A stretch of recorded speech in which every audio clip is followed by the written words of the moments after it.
কি নাম তোমার? মোহাম্মদ হাসিব মোল্লা। কিভাবে আহত হলে? 18ই আর কি জুলাই আর কি আমরা বরিশাল আর কি পুলিশ, র্যাব, বিজিবি আর কি সবাই আমাদের কাছে আত্মসমর্পণ করে আর কি। তখন আমরা সর্বপ্রথম বরিশাল আর কি স্বাধীনতা ঘোষণা করি।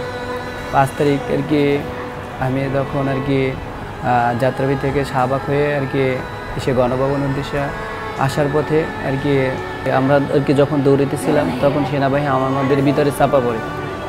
যখন আর কি চাপা পড়ে তখন আর কি সেনাবাহিনী উঠে আর কি যখন আর কি দৌড় দিচ্ছে তখন আমি সেনাবাহিনীর হাত ধরি আর কি যে উঠে তাদেরকে দৌড় দিয়ে ধরছি তখন হঠাৎ করে আমার হাতে গুলি লেগে যায়। ওই গুলিটা কে করে? পুলিশ। মতো গোলাগুলি হইতেছিল আর কি, কোথাও আর কি যাওয়ার কোনো ছিল না। গুলি এক সাইডে ঢুকে অন্য সাইডে বের হয়ে গেছিল আমার। আচ্ছা আচ্ছা, এই ঈদের অনুভূতিটা শুনতে চাচ্ছি। গতবার আর কি আমাদের বন্ধুদের সাথে সবার সাথে ঈদের মার্কেট করতে পারছি আর কি, সবার সাথে আর কি মানে ঈদের আর কি আনন্দ ভাগাভাগি করে নিতে পারছি। সবাই হোস্টেল ছেড়ে আবার আর কি সবাই আর কি বাড়িতে গেছে, বাবা মার সাথে ঈদ করছে, ভাই বোনরা ছিল।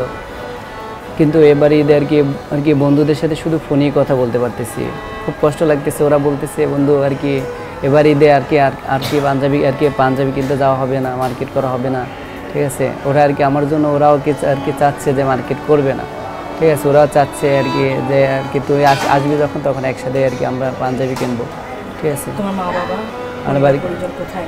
আমার বাবা মা আর কি গ্রামে, ঠিক আছে।